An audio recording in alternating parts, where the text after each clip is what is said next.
열왕기상 13장 20절부터 24절까지 제가 먼저 읽겠습니다. 그들이 상에 앉았을 때에 주의 말씀이 그 사람을 데려온 대언자에게 임하였으므로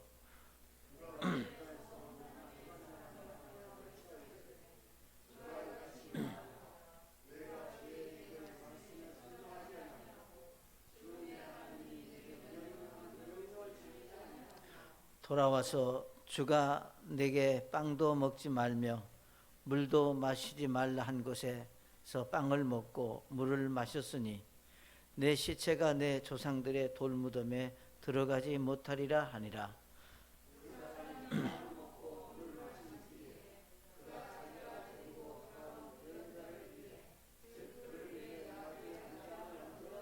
같이 읽습니다. 그 사람이 갈 때에 사자가 길에서 그를 만나 죽이매 그의 시체는 길에 버려지고 나귀는 그것 곁에 섰으며 사자도 그 사체 곁에 섰더라. 아멘. 아버지 하나님, 이 저녁에 주의 말씀을 전하는 종을 사용하셔서 우리 주님의 말씀이 온전히 선포되는 은혜가 있기를 원합니다. 하나님의 말씀이 우리의 참 영광을 받으시는 귀한 이제 시간이 되기를 원하며 예수님의 이름으로 기도하였습니다. 아멘. 자리에 앉으시겠습니다. 여러분, 이제 우리 열왕기상 13장 우리가 1절부터 10절까지 보시면 우리가 젊은 대언자가 유대에서 올라와서 북쪽 이스라엘의 여로보암 왕에게 참 그 권면을 하고 돌아가다가 여기 우리 이제 지난번에 말씀드렸던 대로 이제 늙은 대언자가 거짓말을 해서 그 대언자를 만나고 그에게 빵과 물을 먹고 가다가 사자가 길에서 그를 이제 덮침으로 여기 현장에서 그가 이제 참 죽게 되는 그런 내용들을 우리가 말씀에서 보게 됩니다. 우리는 이 말씀을 통해서 우리가 하나 알아야 될 한 가지 사실은 하나님은 항상 아시는 대로 하나님이 하시고자 하는 어떤 일에 꼭 필요한 사람을 쓰신다고 하는 겁니다. 예를 들면 여러분이 어떤 역사든 그 사건 속에는 꼭 사람이 거기 등장을 합니다. 우리가 이제 창세기에서 아담으로부터 시작해서 구약의 제일 마지막에 하나님의 사용하신 사람이 있다면 말라기 선지자가 있습니다. 그러니까 다양한 사람들이 다양한 일들을 위해서 결국은 사용되어졌습니다. 마찬가지로 우리가 신약에도 이제 아시는 대로 침례 요한으로부터 시작해서 이제 누구까지인가 우리 사도 요한까지 이제 성경에 기록이 됩니다. 그러면 이제 사도 요한이 끝나고 오늘 이 시대는 하나님이 어떤 사람을 쓰시느냐? 저는 그 특별한 사람이 아니라 예수 믿고 구원받은 그리스도인들을 하나님은 필요한 때마다 요소요소에 필요한 사람들을 하나님이 부르시고 사용하신다고 하는 겁니다. 그러니까 우리가 아셔야 될 한 가지 사실은 우리가 특별한 어떤 사람이 아니라 우리가 예수 믿고 구원받았다고 하는 사실, 여러분이 하나님의 말씀을 듣고 예수님을 구주로 영접했다고 하는 그 사실 한 가지만으로 하나님은 우리를 쓰실 수 있고 하나님이 사용하시는 조건이 될 수 있는 겁니다. 자, 그런데 간혹 우리가 이제 보면 하나님이 이제 참 귀하게 쓰시다가 참 버림받은, 다시 말하면 하나님으로부터 참 외면당하는 그런 모습들을 우리가 보게 됩니다. 그러니까 오늘 이 젊은 대언자도 마찬가지입니다. 여러분, 우리가 13장 1절에 보시면 보라, 하나님의 사람 하나가 주의 말씀으로 말미암아 유다에서 나와 베델에 이르렀는데 그랬습니다. 그러니까 예를 들면 하나님께서 그를 유다에서 부르셔서 예를 들면 베델 북쪽 여로보암이 있는 그까지 하나님이 인도하셔서 하나님이 참 말씀하시고자 하는 것을 여로보암에게 경고하는 일에 사용했다고 하는 겁니다. 어떻게 보면 굉장히 귀한 일에 사용되어진 이 젊은 대언자가 결국에 그의 마지막에 참 길에 가다가 사자의 공격으로 사자에 물려 죽었다고 하는 것은 비참한 겁니다. 그래서 오늘 우리는 이 말씀을 통해서 우리가 예수 믿고 구원받은 그리스도인들의 삶 속에서도 우리가 믿음으로 살고자 한다면, 우리가 하나님 앞에 우리가 큰 일에 쓰임 받는 받고자 하는 그 사용되고자 하는 그것이 아닐지라도 우리가 일상생활 속에서 우리가 하나님으로부터 참 버림받지 않고 우리의 믿음으로 살아야 될 그리스도인들에게는 몇 가지 원칙을 우리가 이 말씀에서 발견할 수 있습니다. 다시 말하면 이 젊은 대언자가 우리가 이 원칙을 잊어버렸기 때문에, 이 원칙을 우리가 중요하게 생각하지 않았기 때문에 이런 결과를 가져올 수 있었다는 겁니다. 자, 그러면 오늘 저와 여러분의 신앙생활 삶 속에서 우리가 지켜야 될 원칙이 뭐겠는가? 첫째로 중요한 것은 우리가 하나님께서 우리에게 주시는 말씀 앞에 우리가 끝까지 순종할 수 있어야 되겠다. 여러분이 잘 아시는 대로 우리가 믿음의 순종은 기분 좋을 때 그냥 한두 번, 여러분 어떤 참 뭐라 그럴까요? 아주 맛있는 별미를 먹듯이 가끔 한 번씩 순종하는 것이 순종의 삶이 아닙니다. 그리고 예를 들면 어떤 기간을 정해놓고 순종하는 것도 아니라 우리의 신앙생활의 순종은 뭔가 우리가 시작했으면 예수님은 만날 때까지, 아니면 여러분이 예수님이 더디 오셔서 우리가 천국에 가게 된다면 그때까지 이 땅에 살아있는 동안 우리는 항상 하나님의 말씀에 순종하는 삶을 사는 것이 곧 그리스도인들의 삶이라고 하는 것을 우리가 기억하셔야 됩니다. 오늘 여기서 이제 볼 수 있는 것은 지금 여기 유다에서 온 젊은 대언자에게 하나님의 주신 약속의 말씀이 있습니다. 이게 뭔가 하면은 우리가 13장 9절에 보시면 이렇게 말씀했습니다. 주께서 말씀으로 내가 이같이 명하여 이르시기를 빵도 먹지 말며 물도 마시지 말고 네가 왔던 길 같은 길로 되돌아가지도 말라 하셨나이다 그랬습니다.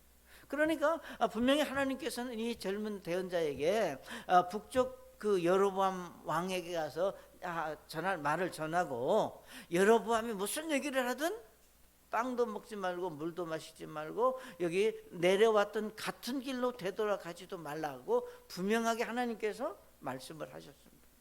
그러니까 사실 이제 이 하나님의 말씀을 듣고 이 젊은 대언자는 이제 여로보암 왕을 만나서 예를 들면 경고 말씀을 하고, 여러분 아시는 대로 여로보암 왕이 손이 말리니까 기도하고 그 손을 원상으로 회복시키고 나니까 여로보암 왕이 뭐라 그랬어요? 여기 우리 말씀하시기를 이렇게 말씀을 했습니다. 왕이 하나님의 사람에게 응답해 이르되, 6절에 보면 이제 곧 내 하나님 얼굴에 은혜를 간구하고 나를 이제 쭉 말씀하시고, 왕이 7절에 하나님의 사람이 나와 함께 집에 가서 원기를 회복하라, 내가 내게 보상을 주리라 하며, 하나님의 사람이 왕에게 이르되 왕께서 왕의 집 절반을 내게 줄지라도 나는 왕과 함께 돌아가지 아니하고 이곳에서 빵도 먹지 아니하며 물도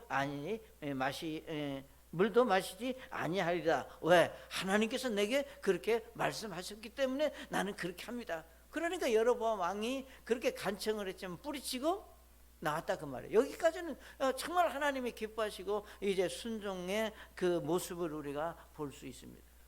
사랑하는 여러분, 그런데 여기 사람의 생각으로 예를 들면 이 젊은 대언자가, 예를 들면 그 이제 늙은 대언자가 초청을 해서 이제 여기 3장 17절에 보시면 13장 17절에 주께서 말씀으로 내게 이르기를 너는 거기서 빵도 먹지 말며 물도 마시지 말고 내가 올 때 택한 길로 돌아가지 말라 하셨느니라 라고 하는 경고의 말씀을 늙은 대언자가 하면서도 이 젊은 대언자에게 뭐라 그랬어요? 나도 당신과 같은 대언자다. 그러니까 하나님의 천사가 어젯밤에 내게 당신을 초대해서 물과 빵을 주라 그랬으니까, 그러니까 결국은 이 대언자 늙은 대언자의 이제 속임에 넘어가서 이제 이 젊은 대언자가 빵과 물을 마셨습니다.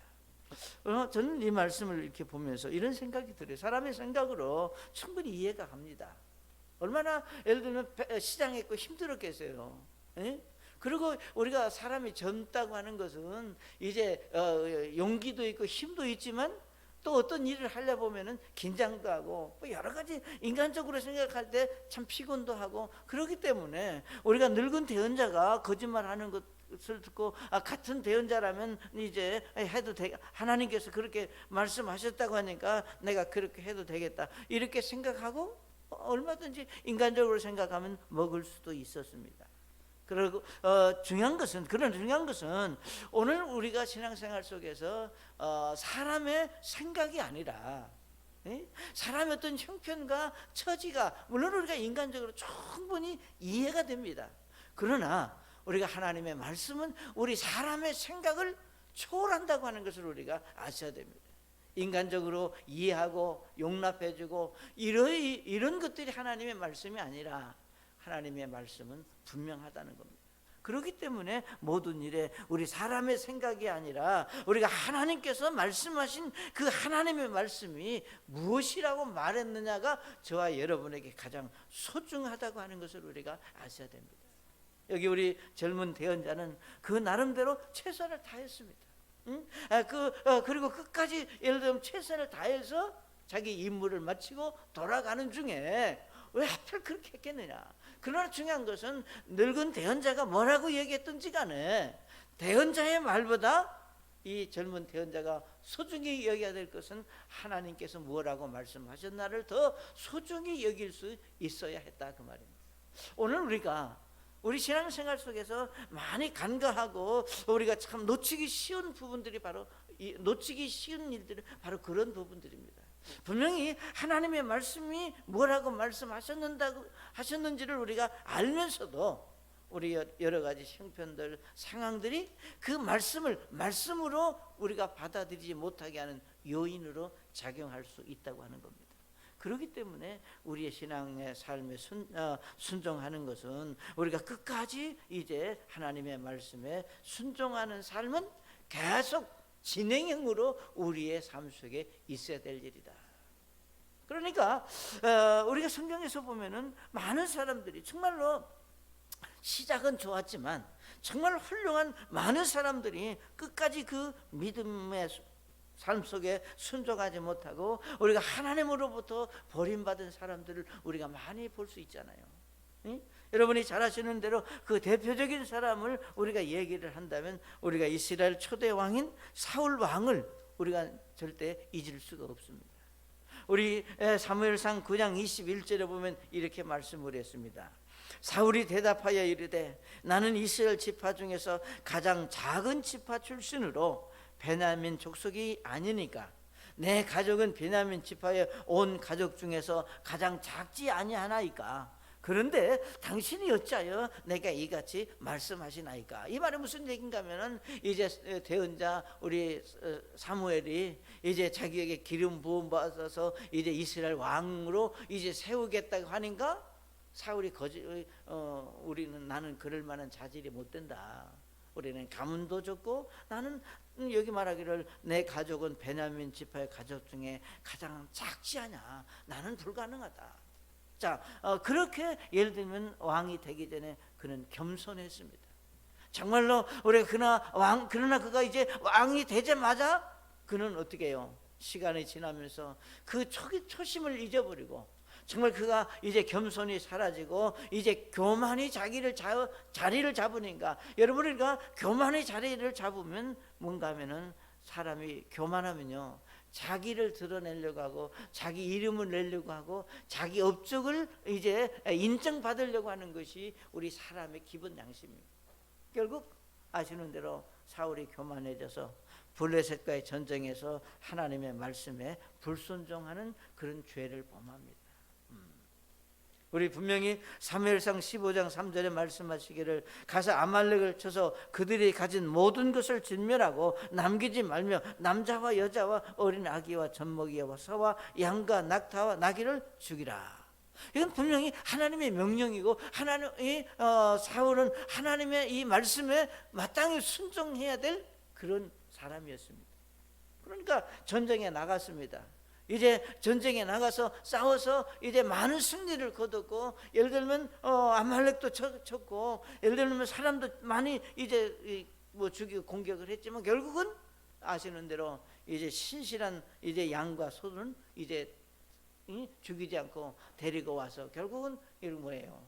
자기 하나님 앞에 변명하고 자꾸 다른 사람을 핑계대고, 그러니까 결국 이런 우리가 순종하지 못하는 이유들을 우리는 열거하는 사울의 모습을 우리가 볼 수 있습니다.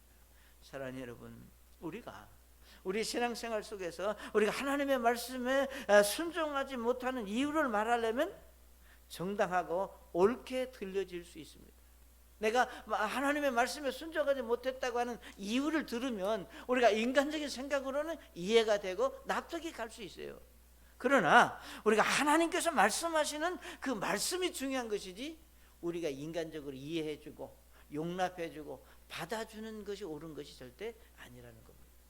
자, 그렇기 때문에 정말로 우리 삶 속에서 중요한 것은 내가 얼마만큼 하나님이 내게 말씀하시는 그 말씀 앞에 내가 어떤 태도를 가지고 있느냐. 그래서 우리가 하나님 앞에서 그것이 무엇이든, 우리가 큰 일이든 작은 일이든, 그러니까 하나님 앞에 우리가 앞에서는 우리가 큰 일이나 작은 일이 있는 것이 절대 아니라 뭐가 있느냐, 하나님의 말씀에 순종했느냐 불순종했느냐, 그 차이지 얼마나 큰 일을 했느냐 작은 일을 했느냐, 그런 차이가 아니라는 겁니다. 그렇기 때문에 우리가 하나님 앞에 우리의 생명이 닿는 그날까지 우리는 말씀을 통해서 내게 주신 하나님의 말씀이라고 여러분이 믿으신다면, 그 하나님이 뭐라고 말씀하셨는지를 우리가 안다면 이런저런 이유되고 핑계대지 말고 그저 그 말씀에 끝까지 순종하는 것이 우리가 하나님의 사랑을 받을 수 있는 첫 번째 조건이 될 수 있는 겁니다.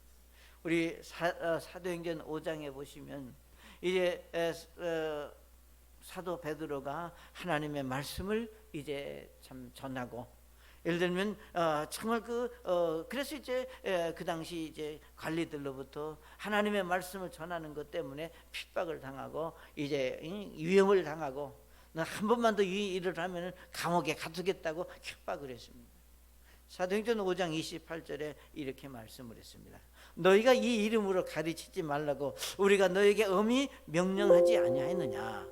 그런데 보라, 너희가 너희 교리를 예루살렘에 가득하게 하였으며 또한 이 사람의 피를 우리에게 돌리고자 하는도다 아니라. 이에 베드로가 다른 사도들이 응답하여 이르되 우리가 사람들보다 하나님께 순종하는 것이 마땅하니라. 그러니까 사람들의 말을 듣고 우리의 어떤 행동이나 생각을 이제 참 변기하는 것이 보다 하나님의 말씀에 순종하는 것이 우리는 마땅한 일이다. 그래서 저는 우리가 그리스도인들이 하나님의 말씀에 끝까지 순종하는 믿음을 우리가 가질 수 있어야 되겠다.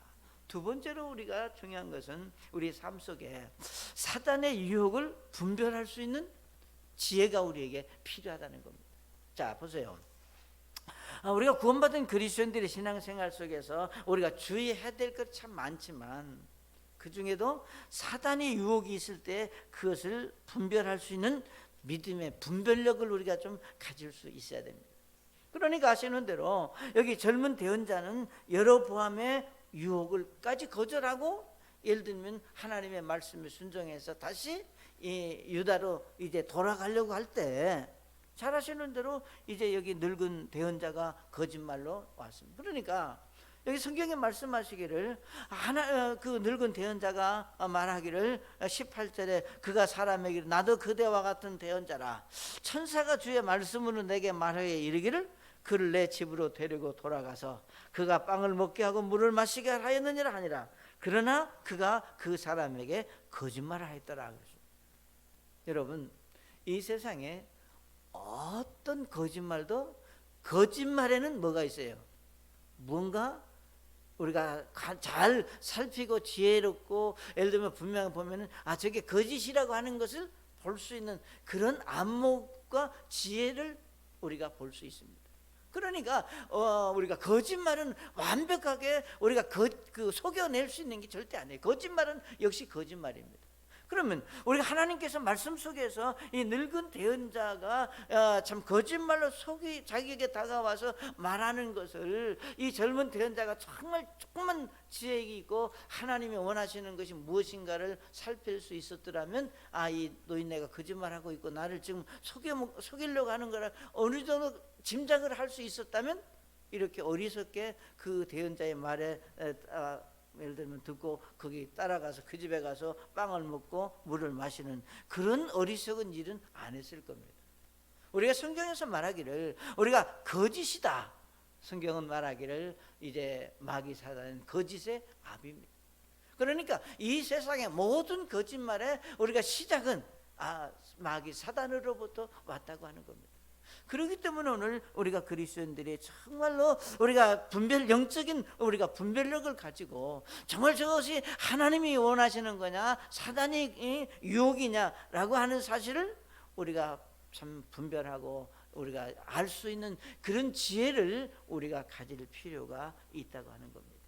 여러분이 아시는 대로 사단은 우리를 유혹하기 위해서 다가오는 그런 마귀 사단을 우리가 성경에서 고린도서 11장 13절 14절에 말하기를 저들은 거짓 사도요 속이는 일꾼이요 자기를 그리스도의 사도로 가장하는 자들이라. 그것은 결코 놀랄 일이 아니니 사단도 자기를 빛의 천사로 가장한다 그랬습니다.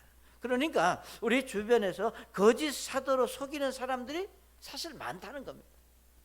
우리가 영적인 일에도 그러지만 우리가 육신적인 인간적인 세상 일에도 거짓말로 우리 참 믿음을 가진 그리스도인들을 유혹하고 우리를 힘들게 하려고 하는 그런 사단의 세력과 사단의 역사로 인하여 일어나는 일들이 사실 너무 많습니다.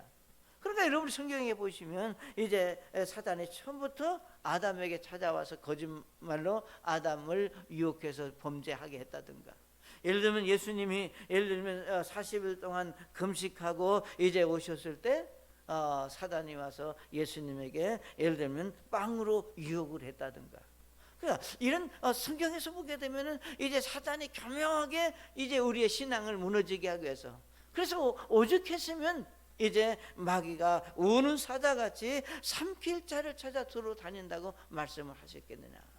그러니까 우리는 정말로 하나님의 말씀 앞에 내가 바로 서 있어야 되지만, 그리고 그러면서 우리에게 다가오는 사단의 유혹을 우리가 참 지혜롭게 분별하고 그들을 물리칠 수 있는 그런 신앙이 우리에게 필요하다고 하는 겁니다.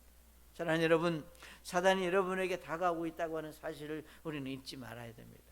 우리가 교묘한 방법으로 우리의 믿음을 우리가 무너지게 하는 사단의 전략, 계략, 그러니까 이 젊은 대언자가 늙은 대언자가 거짓말하고 있다고 하는 것을 분별할 수 있었더라면 얼마나 좋았겠어요. 자, 우리 마태복음 13장 22절에 이렇게 말씀을 했습니다. 씨 뿌리는 비유에서 가시나무 사이에 씨를 받은 자가 또한 말씀을 듣되 이 세상의 염려와 재물의 속임수가 말씀을 숨 막히게 함으로 열매 맺지 못하는 자다 그랬습니다. 여기서 말씀하시기를 이제 가시나무의 씨가 떨어졌는데 그 씨가 제대로 자라지 못하는 것은 세상의 염려 재물의 속임수라 그랬습니다. 여러분 아셔야 될 것은 사단이 정말 우리가 그리스도인들을 무너지게 하고 우리의 신앙을 힘들게 하는 사단이 사용하는 무기가 여기 말하는 이제 세상의 염려와 재물의 속임수가 사단이 그리스도인들을 무너지게 하는 무기로 사용되어진다고 하는 것을 우리가 아셔야 됩니다. 여기 말씀하시기를 이 세상의 염려라고 말씀을 했습니다. 분명히 예수님은 염려를 하나님께 맡기라 그랬습니다. 염려하지 마라. 무슨 걱정이 있느냐. 물론 정말 우리가 어떻게 보면은 우리 예수님께서 하나님께서 말씀을 통해서 우리가 염려하지 마라, 하나님께 맡겨라 하는 그 말씀이 우리의 실생활과 보면은 너무 거리가 있는, 정말 내 현실의 삶은 이제 그럴 상황이 아닌데 하나님의 말씀은 걱정하지 말고 근심하지 말고, 예를 들면 내가 지금 이 지경인데 예를 들면 감사하라 그랬고 기도하라 그랬고,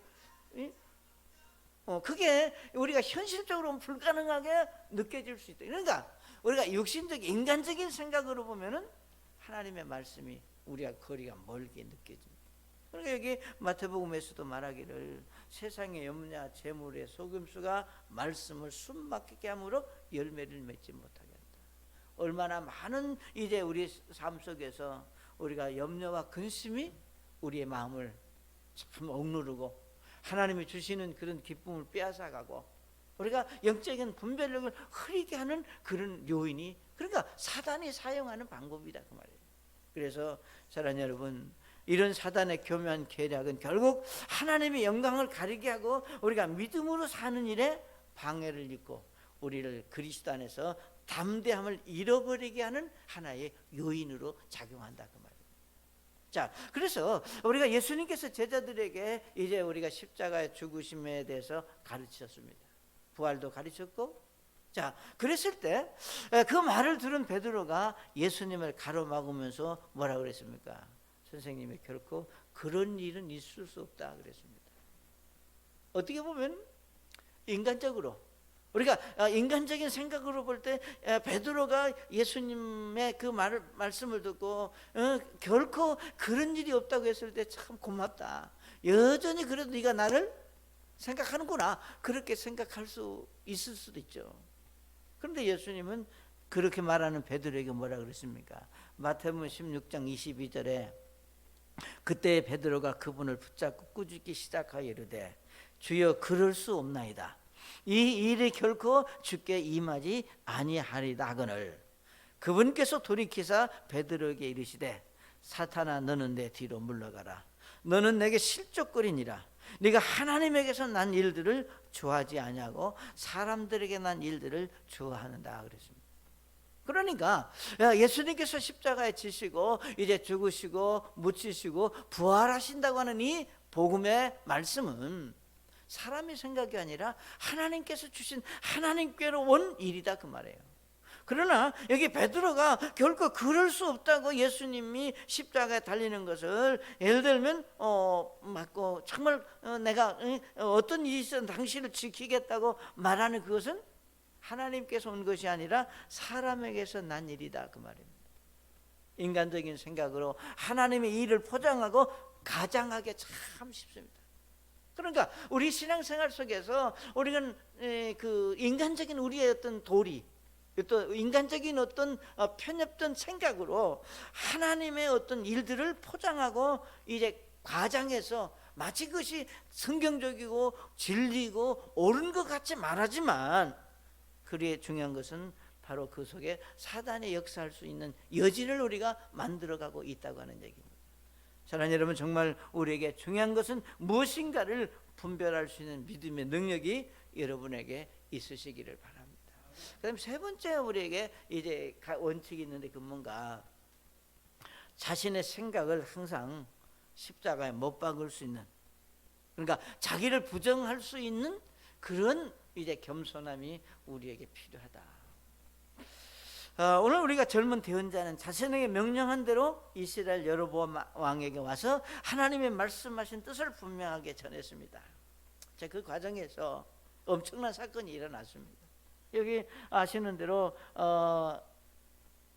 이제 13장에 보시면 이제 4절에 보면 그랬습니다. 하나님의 사람이 베델이는 제단을 향하여 외쳐 말하는 것을 여로보암 왕이 들을 때 그가 제단에서 손을 내밀며 이르기를 그를 잡으러 하였는데 이때 그가 그를 향하여 내민 손이 말라서 그가 다시 그것을 거두들이지 못하더라. 저놈 잡아라 그랬는데 예를 들면 그 손이 그대로 있었다는 거예요. 여러분 한번 생각해 보세요. 이 손이 이렇게 있으면 이게 보통 일이 아니잖아요. 그러니까 여로보암 왕이 금방 고개 숙이고 이 젊은 대언자에게 말하기를 나 여기 그랬어요. 왕이 하나님의 사람에게 응답해 이르되 이제 곧 내 하나님의 얼굴에 은혜를 간구하고 나를 위해 기도하여 내 손이 다시 회복하게 하라. 하나님의 사람이 주께 간청하니 왕의 손이 다시 회복되어 전과 같이 되었더라. 이 젊은 대언자가 얼마나 이 신기하고 놀라운 일을 지금 경험한 거예요. 그러니까 하나님께서 네가 여로보암 왕에게 가서 말을 해라. 그거는 어떤 특별한 이적이나 어떤 능력이 아니라 그냥 용기, 담대함만 있으면 가서 말할 수 있는 거예요. 네?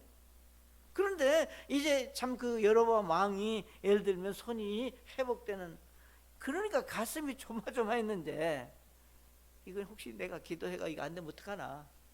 그게 젊은 사람이기 때문에 경험이 아직 없고 이제 그러기 때문에 정말 그 상황 속에서 얼마나 두렵고 놀랍고 참 그렇게 해서, 그런데 정말 자신이 기도하니까 왕의 손이 회복되니까 이건 정말 천하를 얻은 것은 그런 어떤 그 감격과 기쁨이 그에게 있었고, 그것이 상대적으로 그를 겸손하게 만드는 것이 아니라 우리가 교만하게 그 자신을 생각할 수도 있다, 그런 얘기입니다.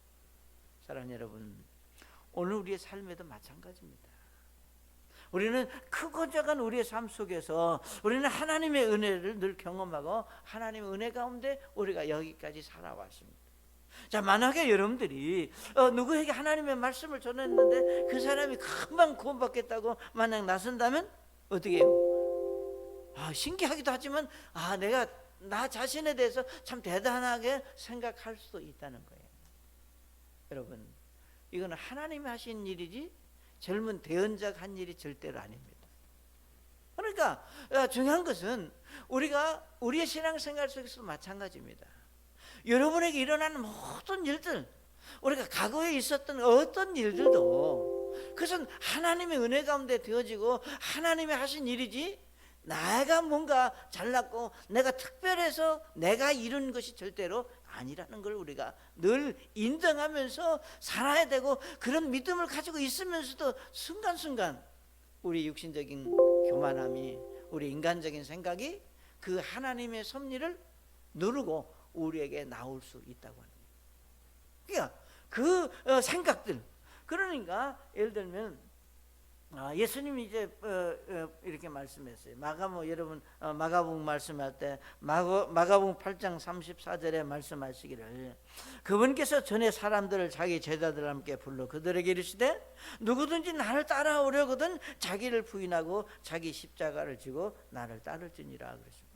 그러니까 우리가 예수님께서 우리가 구원받은 저 여러분에게 하시고자 하는 말씀의 의미는, 어떤 경험을 했든 어떤 체험을 했든 여러분이 어떤 능력을 가지고 있든 그것이 여러분에게서 나온 것이 아니라 우리가 하나님이 주셔서 누릴 수 있고 행할 수 있는 그런 하나님이 하신 일이지 내가 한 일이 아니다, 그 말이에요. 그렇기 때문에 우리는 계속해서 예수님께서 말씀하시기를 나를 따라오려거든 자기를 부인하고 자기 십자가를 지고 나를 따르지 아니하면 우리는 교만해지고 내가 높아지고 내가 대단한 사람으로 보여지기가 참 쉽다고 하는 거예요. 그래서 여기서 말하는 자기 십자가를 지고 나를 따른다, 십자가를 지는 삶은 겸손한 삶입니다. 그런데 우리가 많은 경우에 입으로는 십자가를 지고 간다고 말은 하는데 실제로 우리가 생각이나 삶은 그러지 못하는 경우들을 우리가 종종 보게 됩니다. 이거는 특별한 어떤 누구를 할지라도 우리 모두에게 정도 차이는 있지만, 우리가 성경적으로 이제 말씀을 아는 그리스도인이라면 우리가 나는 예수님과 함께 십자가 죽었다고 하는 걸, 이 노래도 얼마나 갈라디아서 2장 20절을 찬송을 하려면 얼마나 잘 불러요. 그렇지만 찬송가를 부르는 거하고 내 신앙생활의 삶하고는 거리감이 있다는 거예요. 그러니까 얼마나 우리가 내가 말하고 내가 예를 들면 부르는, 내가 십자가 함께 못 박혀 죽었다고 하는 그것을 우리가 찬양을 한다면 그 찬양과 내 삶이 얼마나 가까워지느냐가 중요한 것이지 그런 찬양이 우리에게 중요한 것은 아니다, 그 말이에요.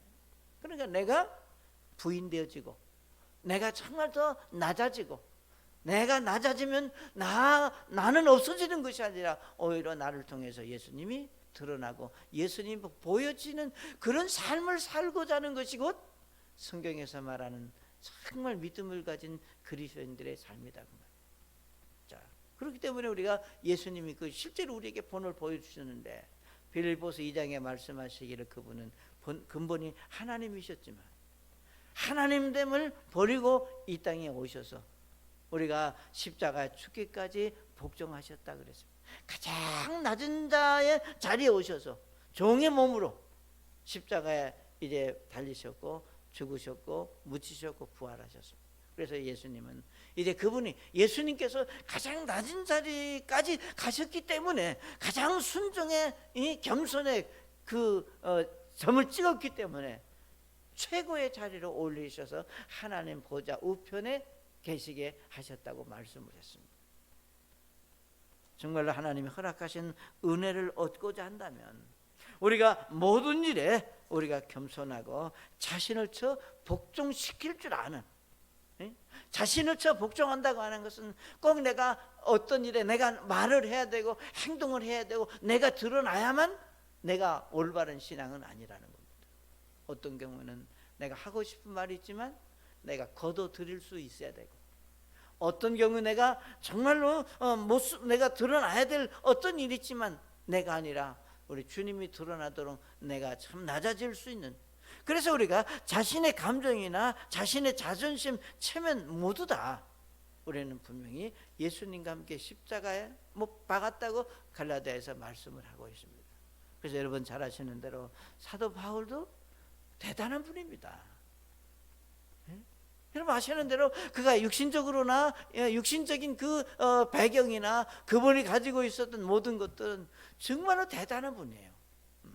그렇지만 그분이 이제 다메섹 도상에서 예수님을 만났고 구원받아 하나님의 사람 부르심을 받고 이제 하나님의 사람으로 우리가 훈련되고 쓰이는 과정 속에서 그분이 고백하고 또 말한 것은 고린도전서 15장 31절에 내가 그리스도 예수 우리 주 안에서 가진 바 너희로 인하여 기쁨을 두고 단언하느니 나는 날마다 죽는다.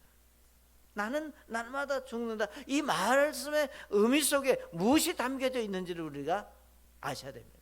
나는 날마다 죽는다고 하는 말은 바로 사도 바울 같은 분도 매일매일 정말 자신을 십자가에 쳐 우리가 복종시키지 않냐면 육신적인 것이 나오고 인간적인 것이 나오고 자기 이전에 자기 어떤 경험들이 나오고 지식이 나오고 이래서 정말로 우리가 하나님의 말씀보다 그런 것들이 자꾸 나오기 때문에 그분은 날마다 순간마다 이제 나는 날마다 죽는다라고 하는 그런 고백을 할 수 있었습니다. 사랑하는 여러분, 우리 모두는 하나님 앞에 어떤 큰 일을 위해서 우리가 쓰임받고자 하는 것이 아니라 우리는 지극히 평범하고 지극히 정말로 우리가 작은 어떤 우리의 모습일 수 있을지 모르지만 그러나 우리가 하나님 앞에서만은 우리 각자가 정말로 원칙적인 신앙의 원칙 속에서 우리가 하나님으로부터 참 버림받지 않고 우리 주님 오실 때까지 우리가 끝까지 우리의 신앙을 고수할 수 있어야 된다면 여러분 끝까지 순종하고 정말로 우리가 영적인 분별력을 가지고 그 다음에 우리가 날마다 나를 십자가에 못 박는 그런 겸손함이 우리에게 필요하다는 얘기입니다. 여기 젊은 대언자가 그것이 부족했기 때문에 큰 놀라운 일을 경험했고 하나님의 말씀에 참 순종해서 예를 들면 유다에서 베델까지 올라가서 여로보암 왕 앞에 가서 그 담대하게 말씀을 전할 수 있었다고 하는 것은 이건 보통 일이 아니에요. 그렇지만 그가 초기에 그런 놀라운 일에 쓰임을 받았지만 결국은 이 세 가지가 부족했기 때문에 비참한 길에서 사자야에서 죽음을 당하는 비참한 최후를 맞을 수 있었다고 하는 것을 생각한다면 우리의 신앙은 잠깐이 아니라 주님 오실 때까지 계속해서 이 신앙이 이어지는 그런 축복이 여러분에게 있으시기를 바랍니다. 기도하겠습니다. 하나님, 저에게 말씀을 주셨고 우리 각자가 자신을 볼 수 있는 그런 말씀으로 성령께서 인도해 주옵소서. 정말 우리가 하나님 앞에 계속해서 하나님 은혜를 추구하고 은혜를 받는 이제 믿음의 사람으로 하나님이 저희를 축복해 주시기를 원하며 예수님의 이름으로 기도드립니다. 아멘.